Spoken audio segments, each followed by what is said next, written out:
नमस्कार। आपके अपने YouTube चैनल हिंदी भाषा और साहित्य में मैं विशाल कुमार पुनः आपका स्वागत करता हूं। हम पिछले 2 व्याख्यानों में रीतिकाल के नामकरण, काल निर्धारण और रीतिकाल की परिस्थितियों पर चर्चा कर चुके हैं। आज हम रीतिकाल की प्रवृत्तियों पर चर्चा करेंगे कि रीतिकाल में साहित्य की प्रमुख प्रवृत्तियां क्या रही हैं, उसके बारे में आज हम विस्तार से चर्चा करेंगे। तो रीतिकाल की प्रवृत्तियों पर चर्चा करने से पहले हमें यह जानना भी आवश्यक है कि रीतिकाल के काव्य को मुख्य रूप से 3 भागों में विभाजित किया जा सकता है: रीतिबद्ध, रीति सिद्ध और रीति मुक्त। तो ये जो 3 इस प्रकार के वर्ग रीति काव्य के बनाए गए हैं, उनके बारे में भी जान लेते हैं।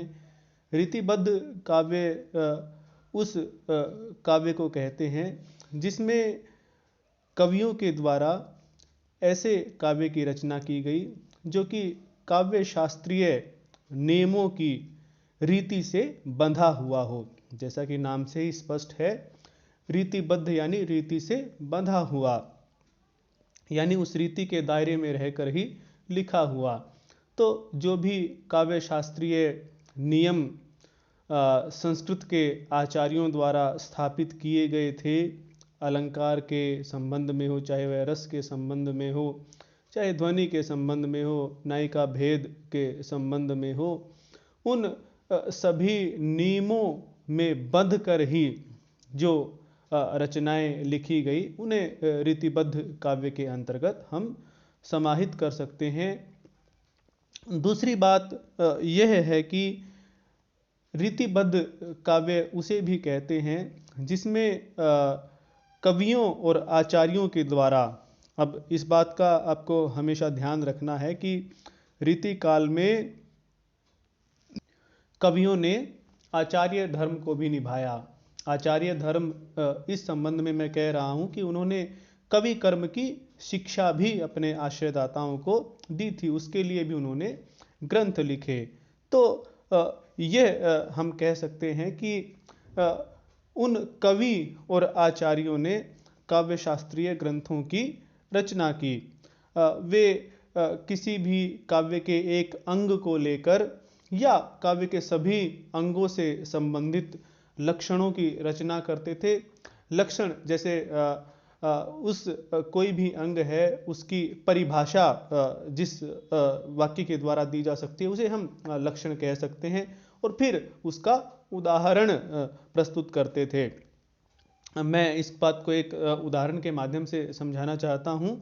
जैसे कि मान लीजिए हम ये कहें कि उपमा अलंकार जो है उसका लक्षण क्या होगा। उपमा अलंकार का लक्षण होगा कि जब उपमेय की उपमान से तुलना की जाए, या हम ये कह सकते हैं कि प्रस्तुत की अप्रस्तुत से तुलना की जाए, तो वहाँ उपमा अलंकार होता है। यह तो हो गया लक्षण। और जब हम इसके साथ इसका उदाहरण भी दे दें कि मुख चंद्र सा सुंदर है, तो यह उदाहरण हो गया। तो इस प्रकार से जितने भी काव्य के अंग हैं, चाहे वह रस हो, रस में जितने भी श्रृंगार रस, वीर रस इत्यादि जितने भी रस हैं, अलंकार है, ध्वनि है, नायिका भेद है, उसके अतिरिक्त ध्वनि है, काव्य के गुण दोष हैं, छंद इत्यादि हैं, इन सभी के लक्षण और उदाहरण इन सभी आचार्यों ने प्रस्तुत किए हैं। अर्थात हम यह कह सकते हैं कि बिल्कुल काव्य शास्त्रीय परंपरा को आधार बनाकर उन काव्य शास्त्रीय ग्रंथों में दिए गए लक्षणों को प्रस्तुत करके और उस लक्षण से संबंधित उदाहरण प्रस्तुत करना, इस परिपाटी पर जो ग्रंथ लिखे गए उन्हें रीतिबद्ध ग्रंथ कहते हैं। और जिन कवियों ने इस प्रकार के ग्रंथों की रचना की, इस प्रकार की रचनाएं लिखी, उन्हें रीतिबद्ध कवियों के वर्ग में सम्मिलित किया जाता है। दूसरा हम बात करते हैं रीति सिद्ध कवियों की। देखिए, जो रीति सिद्ध कवि हैं, नाम से ही स्पष्ट है कि ये रीति में सिद्ध हैं, सिद्ध हस्त हैं, कुशल हैं। तो जो परिपाटी हम रीतिबद्ध कवियों में देखते हैं कि वे पहले लक्षण लिखते हैं फिर उसका उदाहरण प्रस्तुत करते हैं, तो रीति सिद्ध लक्षण प्रस्तुत ना करके केवल एक सरस उदाहरण ही प्रस्तुत करते हैं। वे लक्षण प्रस्तुत करने का प्रयत्न नहीं करते, अपितु उदाहरण प्रस्तुत करके ही वे जो भी लक्षण है उसकी विशेषताओं को वे केवल और केवल अपने उदाहरण में ही पाठक के सामने या श्रोता के सामने प्रस्तुत कर देते हैं। रीतिबद्ध और रीति सिद्ध कवियों में केवल यही अंतर है कि रीतिबद्ध कवि तो लक्षण और उदाहरण दोनों ही अपने ग्रंथों में प्रस्तुत करते हैं और रीति सिद्ध कवि केवल उदाहरण अपनी रचनाओं में प्रस्तुत करते हैं।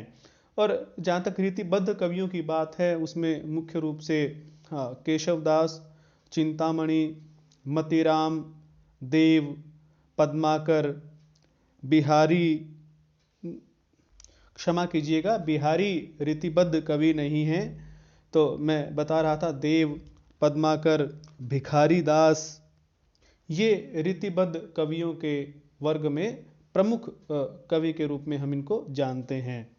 और रीति सिद्ध कवियों में हम प्रमुख रूप से बिहारी को ही सम्मिलित करते हैं, क्योंकि रीति सिद्ध कवियों में सर्व प्रमुख बिहारी ही एक ऐसे कवि हैं जिन्हें सम्मिलित किया जा सकता है। और वास्तव में देखिए, पहले तो रीतिबद्ध और रीति मुक्त दो ही वर्ग बनाए गए थे रीति काव्य में, लेकिन बाद में बिहारी को स्थान देने के लिए, क्योंकि बिहारी की जो दोहे हैं, बिहारी का जो काव्य है वह ऐसा भी नहीं दिखाई देता कि वह इस रीति काल की परिपाटी से भिन्न तरह का उन्होंने काव्य लिखा है, और न ही उन्होंने किसी प्रकार के लक्षण अपने काव्य में प्रस्तुत किए हैं। तो इसलिए बिहारी क्योंकि बड़े ही प्रसिद्ध कवि रहे हैं रीति काल के, तो उन्हें रीतिबद्ध कवियों से अलग दिखाने के लिए और रीति मुक्त कवियों से भी अलग दिखाने के लिए, क्योंकि वे दोनों से ही अलग हैं, तो एक इस प्रकार के वर्ग का निर्माण भी किया गया, इस प्रकार के वर्ग की कल्पना भी की गई जिसे रीति सिद्ध नाम दिया गया। तो रीति सिद्ध कवियों में आप बिहारी को सम्मिलित करें। इसके बाद रीति मुक्त कवि, तो रीति मुक्त कवि रीतिकाल में वे कवि हुए जिन्होंने जो रीतिबद्ध या रीति सिद्ध इस परिपाटी से भिन्न कविताओं की रचना की, इस परिपाटी से भिन्न काव्य की रचना की। वे काव्य शास्त्रीय नियमों से बंधे नहीं, अपितु उन्होंने अपने हृदय के भावों को जैसे बनता था वैसे अपनी कविता में उजागर किया, अभिव्यक्त किया। उन्होंने नियमों में बंधकर अपनी कविता की रचना नहीं की, चाहे वह छंद के नियम हो, अलंकार के नियम हो, इस प्रकार के नियमों में बंधकर उन्होंने अपनी कविता की रचना नहीं की। रीति मुक्त कवियों के विशेषताओं के बारे में जब हम रीति मुक्त काव्य की विशेषताओं या प्रवृत्तियों की चर्चा करेंगे तब विस्तार से इनके बारे में चर्चा अवश्य करेंगे। और रीति मुक्त कवियों में प्रमुख रूप से हम जिनका नाम ले सकते हैं वे है घनानंद, आलम, बोधा, ठाकुर, द्विजदेव।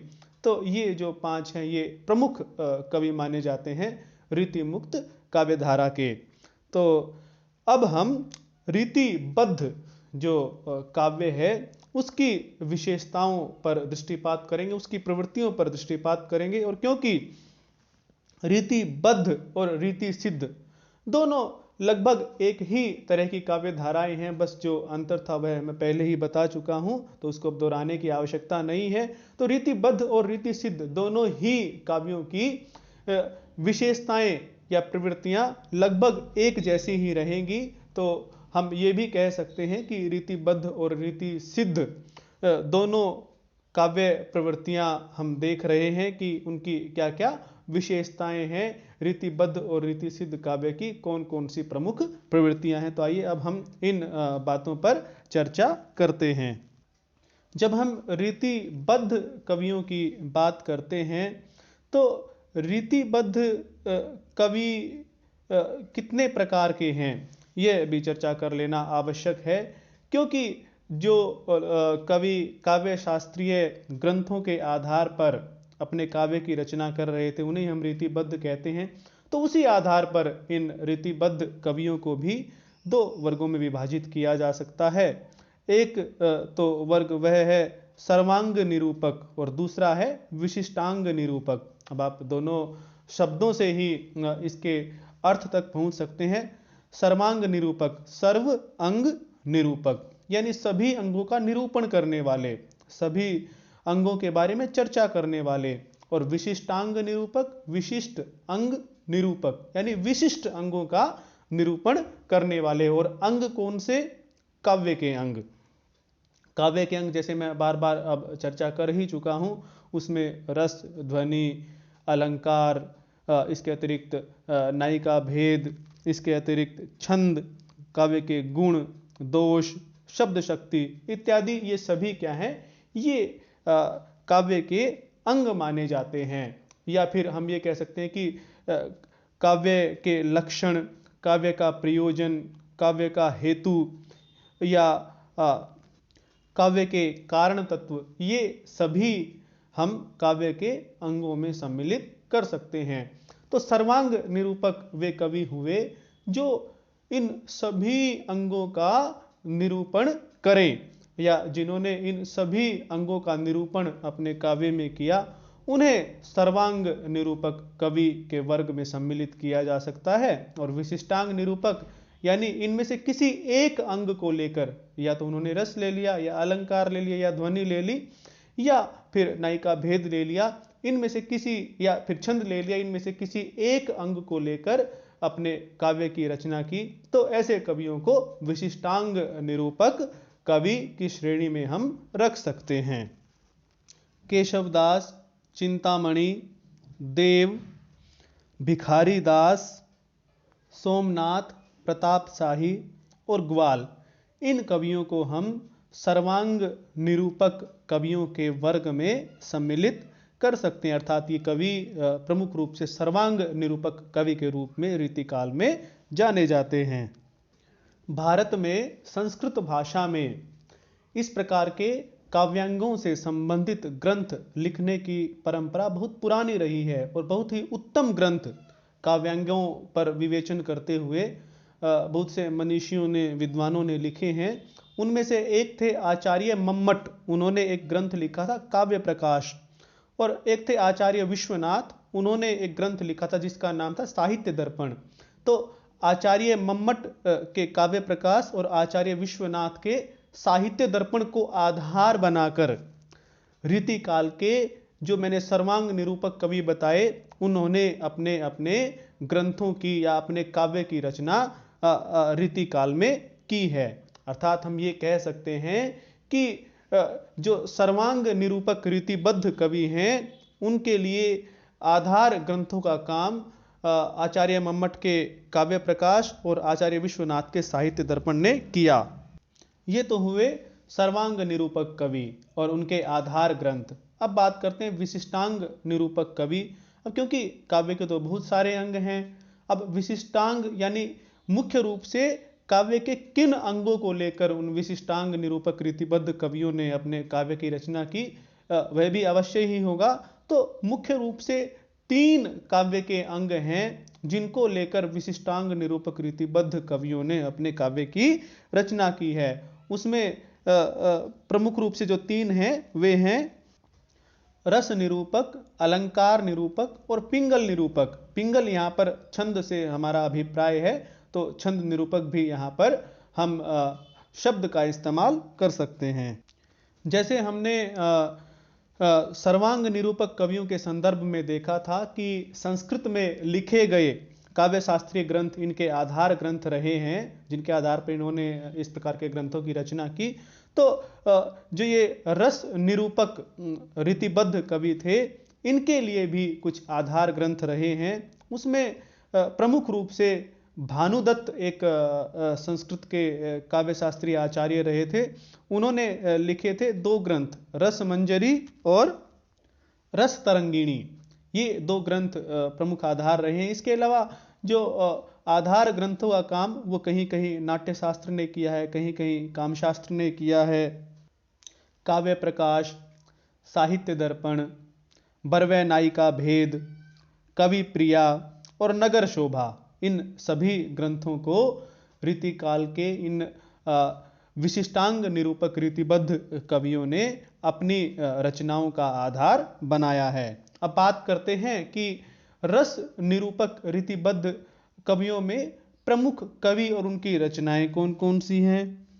इसमें कवि तोष की सुधानिधि, कवि देव के भाव विलास, भिखारी दास के रस सारांश, सैयद गुलाम नबी रसलीन के रस प्रबोध, पद्माकर के जगद विनोद, बेनी प्रवीण के नवरस तरंग इत्यादि ग्रंथों को हम मुख्य रूप से रस निरूपक विशिष्टांग रीतिबद्ध कवियों और उनकी रचनाओं में सम्मिलित कर सकते हैं।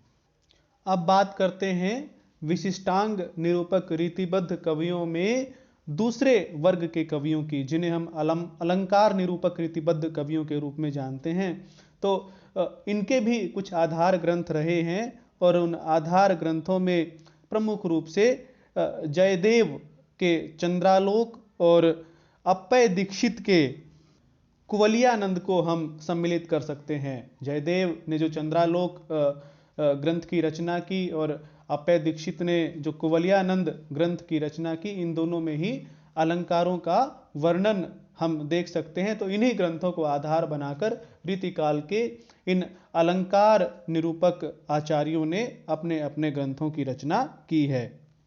इसके अतिरिक्त जो एक आचार्य दंडी हुए हैं, जो भी वे भी अलंकारवादी आचार्य थे, उनको आधार केवल केशव दास ने बनाया है। बाकी सभी ने अप्पय दीक्षित और जयदेव के ग्रंथों को ही अपने रचनाओं का आधार बनाया है।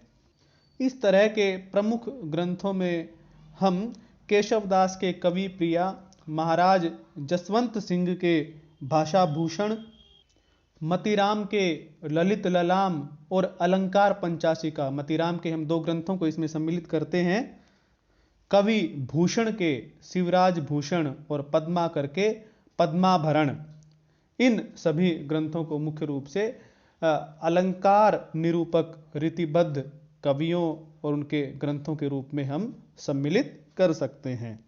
जहाँ तक छंद निरूपक रीतिबद्ध आचार्यों की बात है या पिंगल निरूपक रीतिबद्ध आचार्यों की बात है, उसमें प्रमुख रूप से हम सम्मिलित करते हैं केशव दास, चिंतामणि और मतीराम।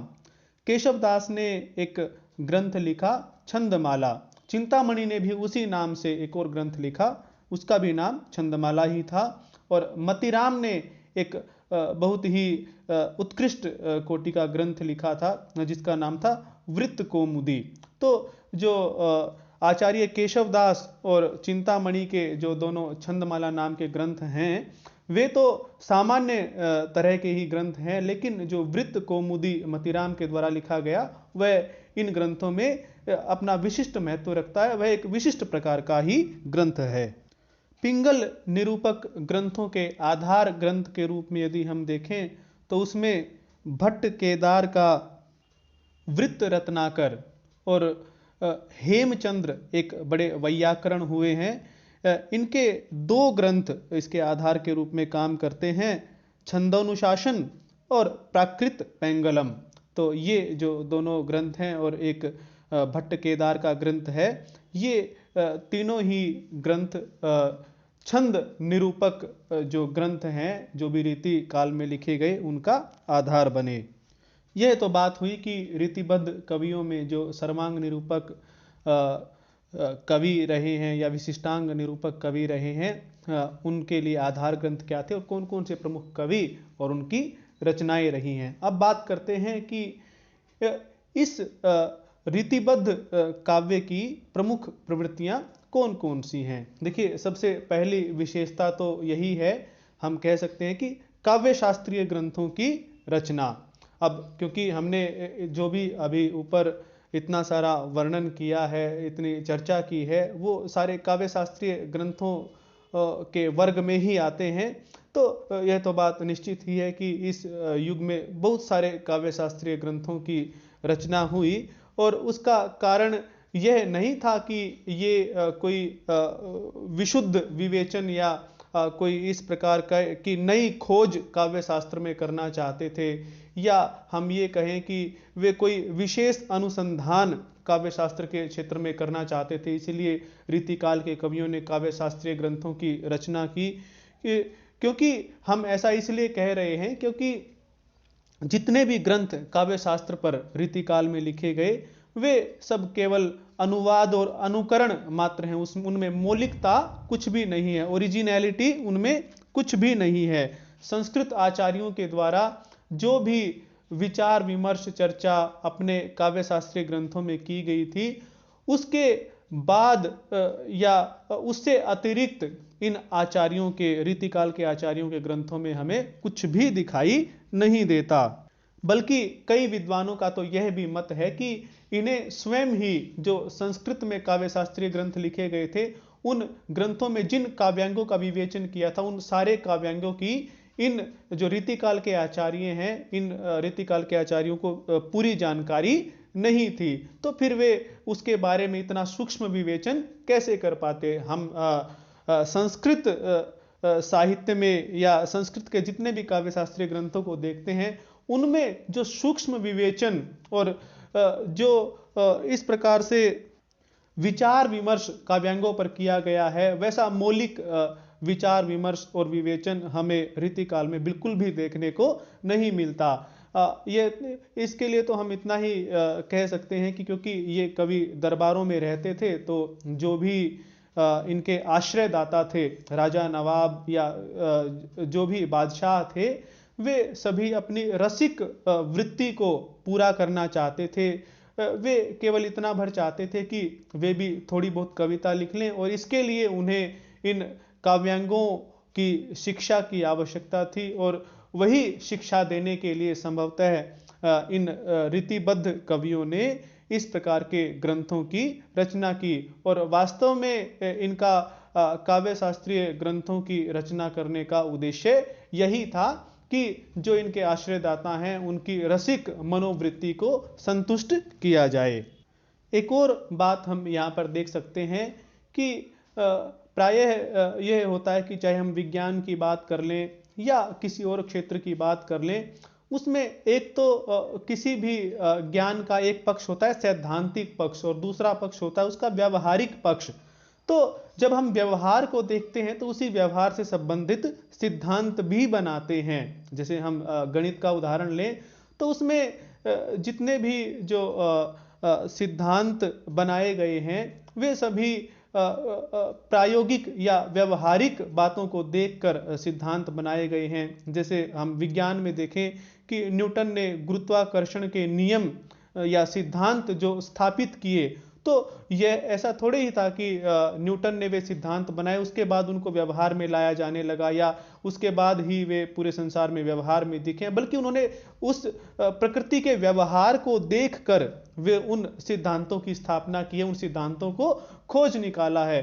तो वैसे ही जो संस्कृत के काव्य शास्त्रीय आचार्य होते थे, उन काव्य शास्त्रीय आचार्यों ने जो संस्कृत का साहित्य जिन कवियों ने लिखा था, जिसमें कालिदास, भारवी, माघ इत्यादि, ये सभी जो बड़े बड़े साहित्यकार थे, इनके साहित्य को पढ़ा और इनके साहित्य का विश्लेषण करके उसमें से सिद्धांतों को खोज निकाला, और उन्हीं सिद्धांतों का विवेचन और विश्लेषण उन्होंने अपने काव्य शास्त्रीय ग्रंथों में किया था। ऐसा नहीं था कि इन आचार्यों ने पहले काव्य शास्त्रीय ग्रंथ लिखे और फिर उन काव्य शास्त्रीय ग्रंथों के आधार पर संस्कृत के कवियों ने कविताएं लिखी थी, ऐसा बिल्कुल भी नहीं था। बल्कि पहले संस्कृत का साहित्य लिखा गया और फिर उस संस्कृत साहित्य के आधार पर इन काव्य शास्त्रीय ग्रंथों की रचना हुई। लेकिन रीतिकाल में हम बिल्कुल इसके विपरीत की स्थिति देखते हैं। रीतिकाल के इन रीतिबद्ध कवियों ने पहले लक्षण प्रस्तुत किए और फिर उन लक्षणों के आधार पर उदाहरण प्रस्तुत किए, तो इसलिए न तो इनकी कविता में मौलिकता आ पाई और न ही इनके जो काव्य शास्त्रीय विवेचन है उसमें कोई मौलिकता आ पाई। इनकी जो कविता थी वह भी एक बंधी प्रकार से चलती रही। अब क्योंकि कवि जो होता है, यदि वह किसी परिपाटी से बंधकर कविता लिखेगा तो उसकी कविता में वह ऊर्जा या वह खुलापन नहीं आ पाएगा। और यही कारण रहा कि ये जो कवि हैं ये न तो आचार्य के रूप में हमें इतने सफल दिखाई देते हैं और न ही कवि के रूप में इतने सफल दिखाई देते हैं, क्योंकि काव्य शास्त्र में कोई मौलिकता नहीं है और कविता इनकी बंधी बंधाई परिपाटी के आधार पर चलती रही। रीतिबद्ध काव्य की दूसरी प्रमुख प्रवृत्ति श्रृंगारिकता है। तो हम जानते हैं कि रीतिकाल का कुछ विद्वानों ने नामकरण भी इस काल की इसी विशेषता के आधार पर किया है कि इसमें श्रृंगारिकता का बहुत अधिक पुट हमें देखने को मिलता है, श्रृंगारिक रचनाएं बहुत अधिक देखने को मिलती हैं।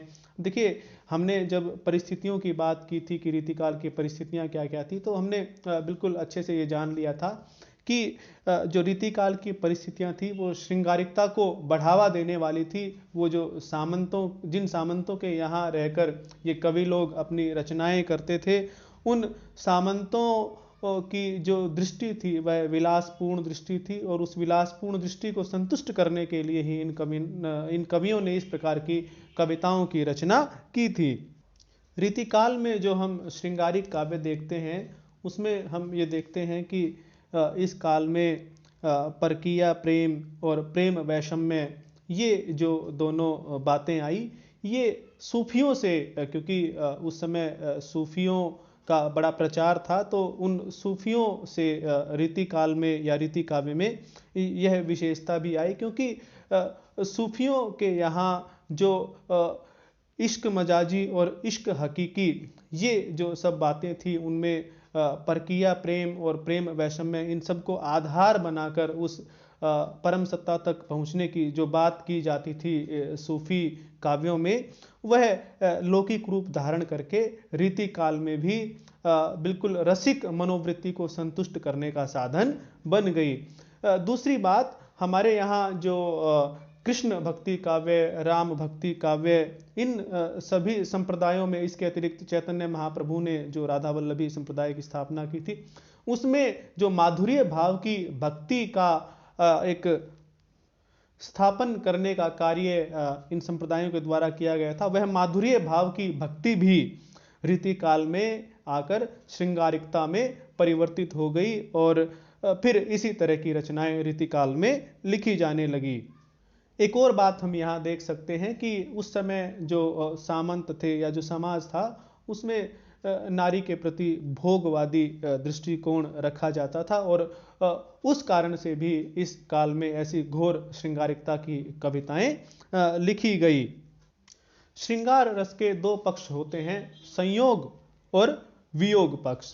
तो संयोग में स्पर्श, रूप दर्शन, इसके अतिरिक्त मधुर वार्तालाप और श्रवण, इन सभी का इन रीतिबद्ध कवियों ने बहुत अधिक वर्णन किया है। और नायक और नायिका को मिलाने के लिए प्रायः इन्होंने बीच में दूती का प्रयोग किया है, दूत को माध्यम बनाया है। और साथ ही ऐसी योजना इन्होंने हमेशा ही की है कि किसी उत्सव या किसी और कार्यक्रम के बहाने से नायक और नायिका का मिलाप इन्होंने करवाया है। तो इस प्रकार की रवायत, इस प्रकार की रीति श्रृंगार के वर्णन में इनकी रही है। और जहाँ तक वियोग श्रृंगार की बात है, वियोग श्रृंगार में इनका मन अधिक रमता हुआ दिखाई नहीं देता है। संयोग श्रृंगार में ही इन्होंने अधिक काव्य की रचना की है। वियोग श्रृंगार में इन्होंने मुख्य रूप से पूर्व राग, मान और प्रवास, इन सभी स्थितियों में वियोग का चित्रण किया है। जो मन के आंतरिक भाव हैं वे इनके वियोग और श्रृंगार में हमें दृष्टिगोचर नहीं होते हैं, केवल शारीरिक स्थूलता ही इनके वियोग और संयोग दोनों ही श्रृंगार में हमें दिखाई देती है। इसके अतिरिक्त हम ये देखते हैं कि जो इस प्रकार से श्रृंगारिक रचनाएं लिखने की, और वो भी फुटकर यानी मुक्तक शैली में श्रृंगारिक रचनाएं लिखने की परंपरा है, वह वैदिक साहित्य, लौकिक संस्कृत साहित्य, इसके अतिरिक्त प्राकृत के गाथा साहित्य, अपभ्रंश के दूहा साहित्य और आदिकाल में जो इस प्रकार के प्रशस्ति काव्य लिखा गया, उसके साथ साथ आदिकाल में इस तरह की मुक्तक शैली में श्रृंगारिक रचनाएं भी लिखी गई और शायद उसी को आधार बनाकर यहाँ मुक्तक काव्य की रचना श्रृंगारिकता के साथ की गई। इसके बाद रीतिबद्ध काव्य की जो प्रमुख प्रवृत्ति हम देखते हैं वह है अलंकारिकता। देखिए, अलंकारों का प्रयोग मैंने जैसे पहले भी बताया है कि स्वाभाविक रूप से कविता में हो तो वह कविता की सुंदरता को बढ़ाता है, और यदि उसका अत्यधिक प्रयोग किया जाए और कृत्रिमता से किया जाए तो वह कविता की सुंदरता बढ़ाने की बजाय उसके भावों को कहीं न कहीं बोझिल बना देता है, उस कविता को ही बोझिल बना देता है। जिस प्रकार से यदि कोई आभूषण उचित आभूषण पहने और कम मात्रा में ही आभूषण पहने तो उसका शरीर भी सुंदर दिखाई देगा, लेकिन यदि उस शरीर पर बहुत अधिक आभूषण पहन लिए जाएं तो वह जो है सुंदरता नष्ट हो जाएगी। वैसे ही कविता के साथ भी होता है, उसमें अलंकार सुंदरता अवश्य बढ़ाते हैं, लेकिन यदि उनका कहीं भी और बिना मतलब के उसका प्रयोग किया जाए, बिना प्रयोजन के ही प्रयोग किया जाए तो वह उस कविता की सुंदरता को ना बढ़ाकर उसके लिए बोझिल बन जाता है। और यही कारण था कि जो केशवदास थे रीतिकाल के कवि, उनकी कविता बोझिल हो गई और उन्हें कठिन काव्य का प्रेत इस प्रकार की संज्ञा भी दी गई। और हमने परिस्थितियां जब रीतिकाल की उनके बारे में चर्चा की थी तो तभी हमने यह भी चर्चा की थी कि उस समय के जितने भी जो आश्रयदाता थे इन कवियों के, उनमें अलंकारिकता की प्रवृत्ति बढ़ गई थी और वे अपनी शानो शौकत और इस प्रकार के अपने ऐश्वर्य का प्रदर्शन करते रहते थे। हमने स्थापत्य कला, संगीत कला इत्यादि सभी में इस प्रदर्शन की प्रवृत्ति के बारे में जाना था। तो यही कारण था कि कवियों को भी अपने कविता में अलंकारिकता को बढ़ाना पड़ा और चमत्कार दिखाना पड़ा। ये जो अलंकारिकता है ये मुख्यतः वे चमत्कार दिखाने के लिए ही इस प्रकार की अलंकारिकता का प्रयोग करते थे, और उनमें क्योंकि प्रतियोगिता की भावना भी थी तो वे स्वयं को श्रेष्ठ दिखाने के लिए अलग से अलग दूर की कोड़ी लाने का प्रयास करते थे और अधिक से अधिक अलंकारों का प्रयोग करने का प्रयास करते थे। तो ये जो बात है अलंकारिकता की, यह रीतिबद्ध कवियों के काव्य की एक प्रमुख विशेषता बन गई। इसके बाद रीतिबद्ध काव्य की जो प्रमुख प्रवृत्ति हम देखते हैं वह है वीर और राज प्रशस्ति का काव्य। वैसे तो वीर और राज प्रशस्ति से संबंधित काव्य रचने की प्रवृत्ति प्राचीन काल से ही रही है। हम आदिकाल में भी बहुत सी ऐसी रचनाएं देखते हैं जिनमें कवियों ने वीरता से संबंधित काव्य की रचना की और अपने अपने जो राजा थे, आश्रयदाता थे, उन सभी की प्रशस्ति प्रशंसा से संबंधित काव्य की रचना की। और ऐसा केवल आदिकाल से ही नहीं, संस्कृत साहित्य में भी इसकी परंपरा हमें देखने को मिलती है।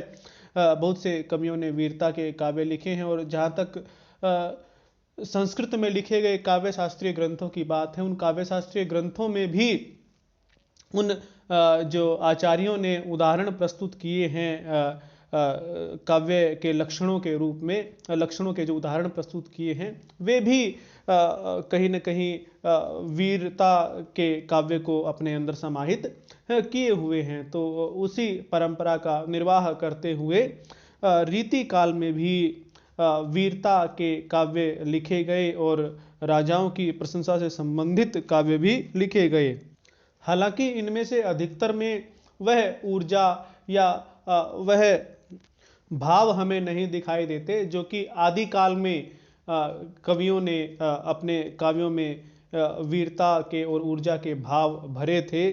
शायद इसका कारण यह हो सकता होगा कि उस समय जिस प्रकार की वीरता उन राजाओं ने दिखाई होगी वैसी वीरता यहाँ पर रीतिकाल में इन कवियों को देखने को नहीं मिली होगी, और इसीलिए वो एक बनावटी सा साहित्य लिखा है कि देखिए जो रीतिकाल के सामंत थे, राजा थे, नवाब थे, वे अपनी झूठी प्रशंसा ही चाहते थे। वे केवल प्रदर्शन प्रिय थे। चाहे वे इतने वीर बहादुर न भी हों तो भी ये कवि लोग उनकी वीरता का गुणगान कर दिया करते थे। और अधिकतर रीतिकाल के काव्य ऐसे ही हैं जिनमें ऐसी ही झूठी राज प्रशंसा, राज प्रशस्ति देखने को मिल जाती है। जहाँ तक वीर काव्य की बात है तो इसमें सबसे प्रमुख नाम भूषण का लिया जा सकता है। उन्होंने महाराजा शिवाजी और महाराजा छत्रसाल की वीरता से संबंधित ग्रंथों की रचना की है। और वे बड़े ही ऊर्जस्वी उसमें भाषा का प्रयोग किया है। और यह लगता है कि वास्तव में वह जो है वीर काव्य लिखा गया। और क्योंकि हम जानते ही हैं कि शिवाजी ने और छत्रसाल ने उस समय मुगलों के विरुद्ध बहुत ही वीरता का प्रदर्शन किया था। और यह तो ऐतिहासिक तथ्यों से भी स्पष्ट ही है, इसमें कोई संदेह वाली बात नहीं है। तो इसलिए यही कारण रहा कि भूषण की कविता में, वीर काव्य में वह ऊर्जा और वह भाव जो कि एक वीर काव्य में निश्चित रूप से होने चाहिए, जिनमें बनावटीपन ना होकर एक उसमें स्वाभाविकता होती है, वह स्वाभाविकता अवश्य ही दिखाई देती है। राज प्रशस्ति के काव्यों में हम प्रमुख रूप से केशव दास के द्वारा लिखा गया रतन बावनी, वीर सिंह देवचरित और जहांगीर जस चंद्रिका, केशव दास ने 3 राज प्रशस्ति के ग्रंथ लिखे, इनको सम्मिलित कर सकते हैं। इसके अतिरिक्त कवि मान के राजविलास, लाल कवि के छत्र प्रकाश, सूदन के सुजान चरित, कवि पद्माकर के हिम्मत बहादुर विरुदावली, प्रताप के विरुदावली, जोधराज के हिम्मत बहादुर विरुदावली को हम मुख्य रूप से इन राज प्रशस्ति के काव्यों में सम्मिलित कर सकते हैं। लेकिन इन सभी में हमें आंतरिक ऊर्जा का, कवि की आंतरिक ऊर्जा का अभाव दिखाई देता है। ऐसा लगता है कि उन्होंने कृत्रिम ढंग से केवल और केवल प्रशंसा भर के लिए इन काव्यों की रचना की है। वो जो एक किसी कवि के अंदर से जो एक इस प्रकार की प्रेरणा उत्पन्न होती है कि वह किसी की वीरता से इतना प्रभावित हो जाए कि उसके बारे में लिखे, वैसी आंतरिक ऊर्जा हमें इन काव्यों में दिखाई नहीं देती है। इसके बाद जो रीतिबद्ध काव्य की प्रमुख प्रवृत्ति हम देखते हैं वह है भक्ति काव्य। देखिए, ऐसा नहीं है कि भक्ति काल के बाद भक्ति से संबंधित काव्य नहीं लिखा जा रहा था, बल्कि भक्ति काव्य तो लिखा ही जा रहा था, लेकिन उसका रूप बदल गया था। भक्ति काल में जो भक्ति काव्य लिखा जा रहा था उसमें भक्त कवियों की जो वाणी थी उसमें निष्ठा और समर्पण बिल्कुल स्पष्ट रूप से दिखाई देता है। लेकिन रीति काल में आते आते उन्होंने भक्ति रचनाएं तो लिखी, लेकिन उनका उद्देश्य उस परमात्मा को प्राप्त नहीं करना था, अपितु उनका उद्देश्य कुछ और ही था, और उसमें वह निष्ठा और समर्पण हमें दिखाई नहीं देता है। इस विषय में खुद रीति कवियों ने ही एक बात भी कही है, रिझी है सुकवि तो जानो कविताई, नहीं तो राधा सुमिरन को बहानो है। कि भाई यदि हमारी कविता से कुछ कवि लोग प्रसन्न हो जाएं, उसको सुनकर उसकी दाद दें तो ठीक है, वरना हम यही मान लेंगे कि चलो हमने भगवान का नाम ले लिया। इस भाव से वे भक्ति काव्य की रचना करते थे। तो इस भाव से यदि भक्ति काव्य की रचना की जाएगी तो उसमें जो एक आंतरिक रूप से उस परमात्मा के साथ जुड़कर फिर उस रचना को लिखने का जो एक क्रम था, वह क्रम टूटा हुआ यहाँ पर दिखाई देता है। और वे केवल बहाने भर से और उसको राधा जो भी उनकी विलासी वृत्तियां जिनसे उनका सामंत या उनका आश्रयदाता संतुष्ट होता था, उस विलास की वृत्ति को पूरा करने के लिए जो भी उन्हें श्रृंगारिक बातें उनके मन में होती थी, श्रृंगारिक रचनाएं वो लिखते थे, उनको भक्ति की या राधा कृष्ण की भक्ति की चाशनी में लपेट कर वे उनके सामने प्रस्तुत कर देते थे। भक्ति काल में जो भक्ति रचनाएं लिखी गई उसमें वे जो भक्ति की रचनाएं लिखते थे, जो उनके मन के उद्गार होते थे, वह आध्यात्मिक उन्नति के लिए होते थे। लेकिन रीतिकाल में हमें इस संबंध में बिल्कुल ही अभाव देखने को मिलता है। वह केवल एक सामान्य सी उक्ति भर ही लगता है, उसमें वह भाव या वह एक जो गहनता होनी चाहिए वह उसमें दृष्टिगोचर नहीं होती। एक दूसरी बात हम यहाँ पर और भी देखते हैं कि ये जो भक्ति की भावना या जो भक्ति से संबंधित कुछ रचनाएं हमें रीतिकाल के कवियों के द्वारा देखने को मिलती है, ये केवल उनके लिए उस मनः स्थिति से निजात पाने के लिए शरण स्थली भर था कि ये हमेशा ही दरबारों में रहते थे और इस प्रकार के ऐहिकतावादी या भोगवादी वातावरण में इनको हमेशा ही रहना पड़ता था। तो कोई भी व्यक्ति इस प्रकार के वातावरण में रहकर उकता सकता है, वह इस प्रकार के वातावरण में रहकर ऊब सकता है। तो उस ऊब से, उस स्वयं के प्रति जो उनको ग्लानि हो जाती है, इस प्रकार के विलासपूर्ण वातावरण में रहकर कभी कभी स्वयं के प्रति भी ग्लानि हो जाती है, उस ताप से छुटकारा पाने के लिए भी ये इस प्रकार की भक्ति रचनाएं लिखना प्रारंभ करते थे और ये उनके लिए शरण स्थली का काम करते हैं। जिस प्रकार से कोई धूप में तपा हुआ व्यक्ति हो, उसके लिए वृक्ष की छाया बहुत ही महत्वपूर्ण हो जाती है, वैसे ही शायद इनके लिए यह भक्ति की रचनाएं भी हो जाती होंगी। हम यह भी देखते हैं कि जितने भी ये रीतिकाल के कवि थे, उनमें से अधिकतर ने जो भक्ति परक रचनाएं लिखी हैं वे अपने जीवन के अंतिम काल में लिखी हैं, जब व्यक्ति सांसारिकता को पूरी तरह से देख लेता है और वह इस सांसारिकता से ऊब जाता है, तब वह भक्ति की शरण लेता है। तो कुछ ऐसा ही लगता है कि जब इनके जीवन का अंतिम काल था तो ये उस भगवत प्राप्ति के लिए प्रयत्न करने लगे और वैसी रचनाएं इनके मुख से निकली। और वो जो रचनाएं जो इनके अंतिम काल में लिखी गई हैं, वे लगता है कि इनके मन से निकली हैं और वास्तव में वे रचनाएं ऐसी लगती हैं कि भक्ति परक रचनाएं हैं, उनमें कोई दिखावटीपन या कृत्रिमता या किसी बहाने को लेकर वे रचनाएं नहीं लिखी गई हैं। रीतिबद्ध काव्य की जो अगली प्रवृत्ति हम देखते हैं वह है नीति और वैराग्य परक काव्य। अब देखिए, हमेशा से ही इस बात पर विवाद होता रहा है कि काव्य का उद्देश्य क्या है। अब काव्य का उद्देश्य लोक मंगल और लोक रंजन दोनों ही माने गए हैं। मनोरंजन करना यानी आनंद प्राप्ति भी काव्य का उद्देश्य है और लोगों को शिक्षा देना भी, संदेश देना भी काव्य का उद्देश्य माना गया है।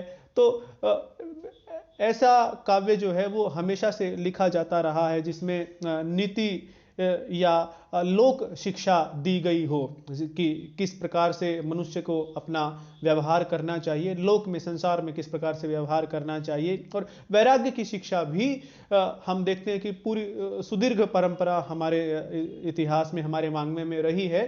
वेदों से, उपनिषदों से लेकर और बाद के संस्कृत के ग्रंथों तक भी उसमें वैराग्य की शिक्षा दी जाती रही है और नीति की शिक्षा भी दी जाती रही है। हम सभी ने वे अवश्य ही पढ़े हैं। भर्तृहरि के जो नीति के श्लोक हैं संस्कृत के, वे भी पढ़े होंगे। और अमरूक ने भी एक अमरूक शतक लिखा था, उसमें भी नीति के श्लोक जो है वो मिलते हैं। रहीम के दोहे भी हमने सबने ही पढ़े हैं। उसमें किस प्रकार से जीवनोपयोगी बातें जो उन कवियों ने अपने जीवन अनुभवों से बातें प्राप्त की थी, उन जीवनानुभवों से जो युक्त बातें थी, वे कवि लोग नीति के कुछ श्लोकों या दोहों के रूप में अपने पाठकों के सामने प्रस्तुत कर देते थे। तो रीति काल में भी इस तरह के नीति और वैराग्य परक जो रचनाएं हैं वो हमें देखने को मिलती हैं। और रीतिबद्ध कवियों के इस नीति परक काव्य के हमें तीन मुख्य प्रकार देखने को मिलते हैं। पहला तो यह है कि काक या भ्रमर इत्यादि के माध्यम से कुछ उपदेश देना। जैसे एक बिहारी का दोहा है कि नहीं पराग नहीं मधुर मधु, नहीं विकास इहि काल, अली कली ही सो बंध्यो, आगे कवन हवाल। इसमें भंवरे के माध्यम से राजा जयसिंह को एक उपदेश दिया गया है। तो इस प्रकार से काक या भ्रमर या और किसी पशु पक्षी के माध्यम से, व्याज यानी पशु पक्षी के माध्यम से किसी को उपदेश देना, इस प्रकार के जो मुक्तक हैं, दोहे इत्यादि, पद इत्यादि हैं, वे इस रीतिबद्ध कविता में देखने को मिलते हैं।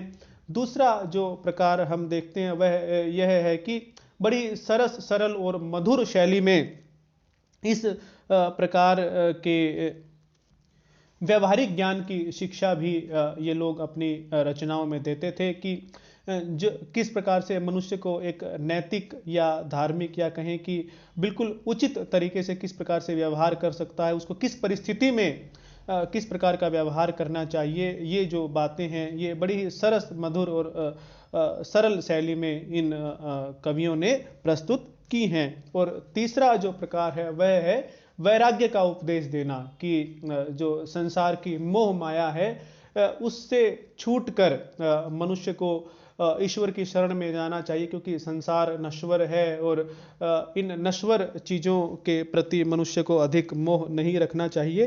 तो इन सब बातों का उपदेश भी इन कवियों की रचनाओं में हमें मिलता है।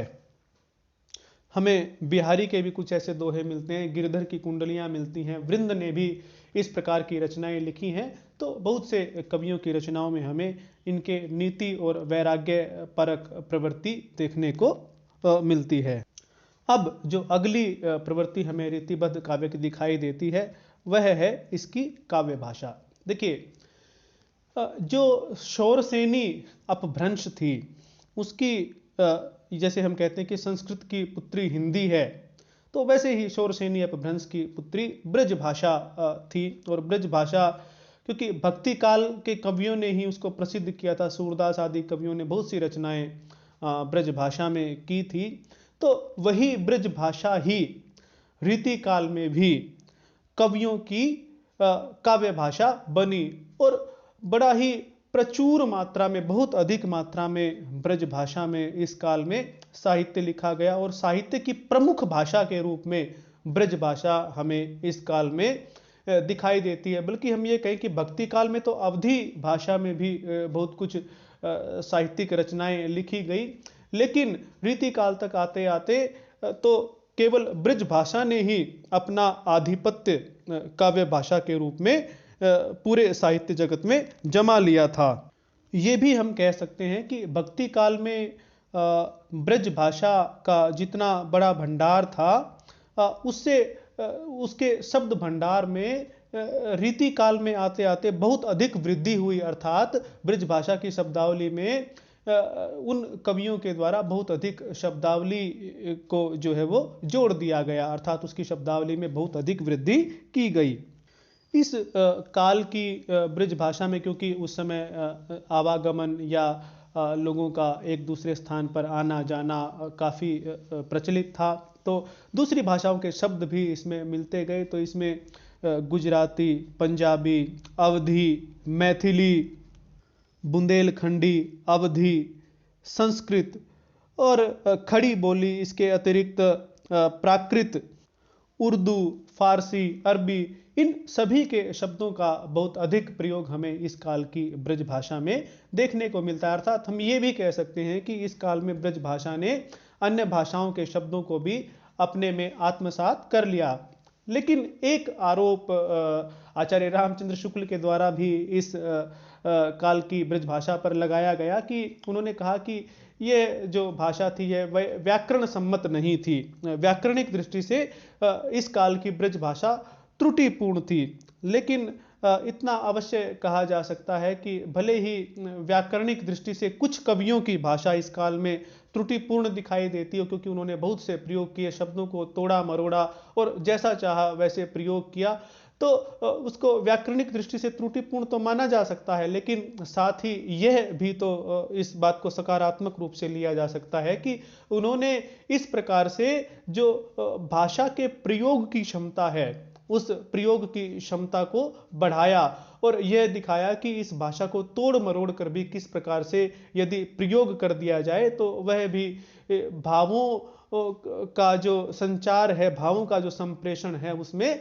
सफल सिद्ध हो सकती है। हम बिहारी की भाषा को इस संबंध में देख सकते हैं, लेकिन हमेशा ही सभी कवियों की भाषा में ऐसा नहीं है कि उन्होंने ज़्यादा ही शब्दों को तोड़ा मरोड़ा और इस प्रकार से विकृत शब्दों का भी प्रयोग कर दिया या व्याकरण सम्मत भाषा का प्रयोग नहीं किया, अपितु जो घनानंद, इसके अतिरिक्त मतीराम, बिहारी, पद्माकर, इन सब की जो भाषा थी, इसकी भाषा की प्रशंसा बहुत सारे विद्वानों ने मुक्त कंठ से की है और ये कहा है कि इन्होंने ब्रज भाषा को नई ऊंचाइयों तक अपनी भाषा के माध्यम से पहुंचा दिया। हाँ, ये सत्य अवश्य है कि उस समय जो वाक्य प्रयोग था या जो इस प्रकार के व्याकरण के नियम हैं कि शब्द रूप, क्रिया प्रयोग या वाक्य विन्यास, जो भी ये तत्व हैं, इन सबकी दृष्टि से कहीं ना कहीं कोई त्रुटि हमें दिखाई दे जाती है, लेकिन फिर भी इस काल के कवियों ने ब्रज भाषा को इतना समृद्ध किया, ब्रज भाषा का इतना अधिक प्रयोग किया और इसको उसको कविता के लिए इतनी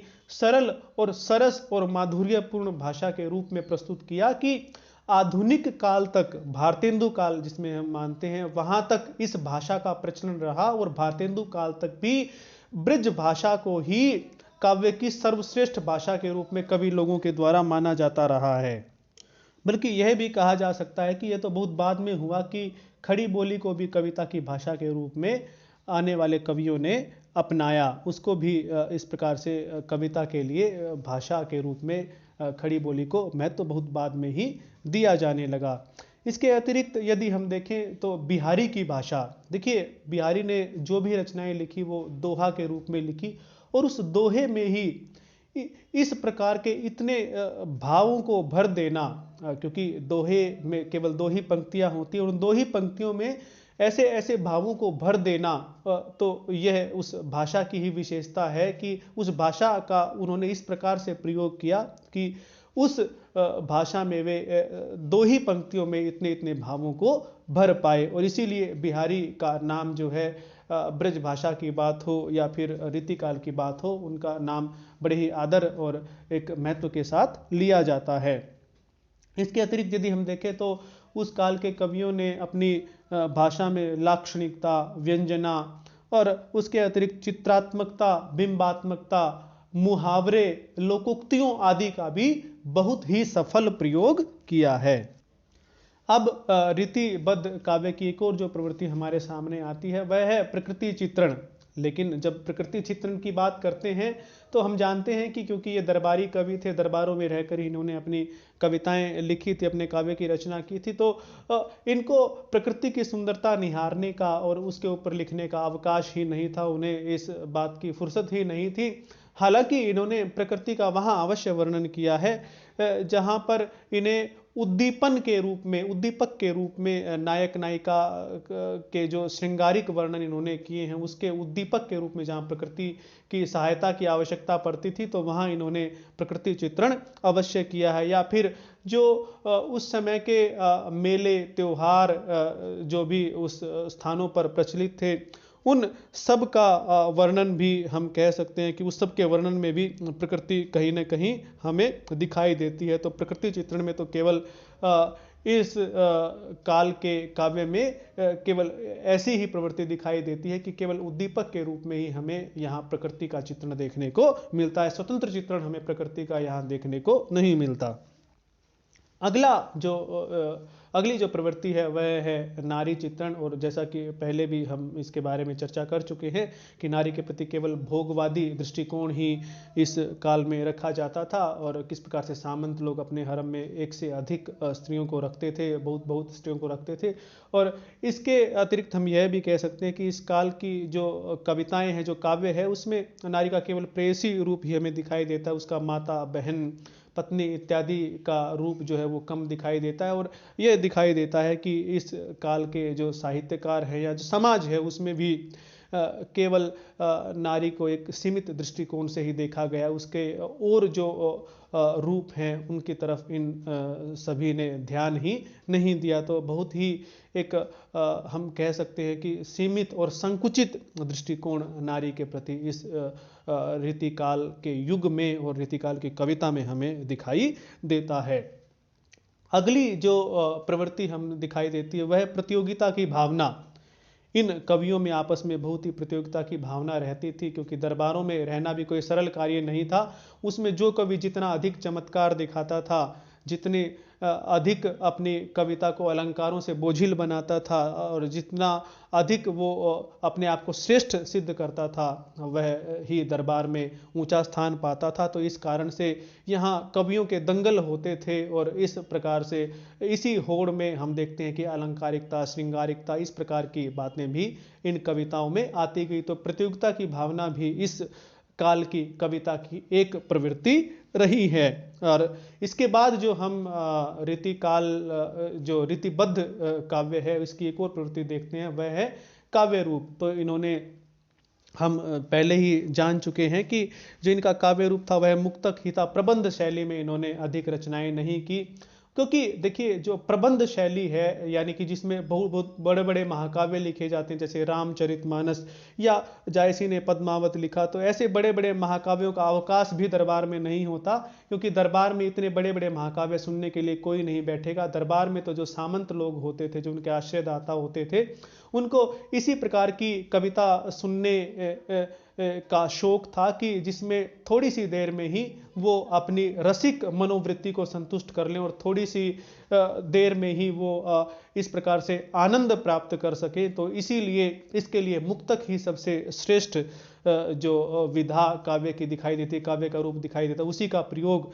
रीतिबद्ध कवियों ने किया है। हमने जैसे पहले भी चर्चा की थी कि इस तरह के जो मुक्तक काव्य हैं वे उनकी परंपरा रही है वैदिक संस्कृत, लौकिक संस्कृत। उसके बाद हमने देखा कि अपभ्रंश में दोहा साहित्य, प्राकृत में गाथा साहित्य, और फिर आदिकाल में भी इस प्रकार की रचनाएं लिखी जाती रहीं जो कि मुक्तक शैली में ही लिखी गई थी। तो हमने इस प्रकार से रीतिबद्ध काव्य की प्रमुख प्रमुख प्रवृत्तियों की चर्चा आज की है। मैंने विस्तृत रूप से चर्चा करने का प्रयत्न किया है और संभवतः आपको इनके बारे में जानकारी भी मिली होगी। तो आपकी यदि कोई शंकाएं या समस्याएं हों तो आप अवश्य ही कमेंट बॉक्स में लिखें। धन्यवाद।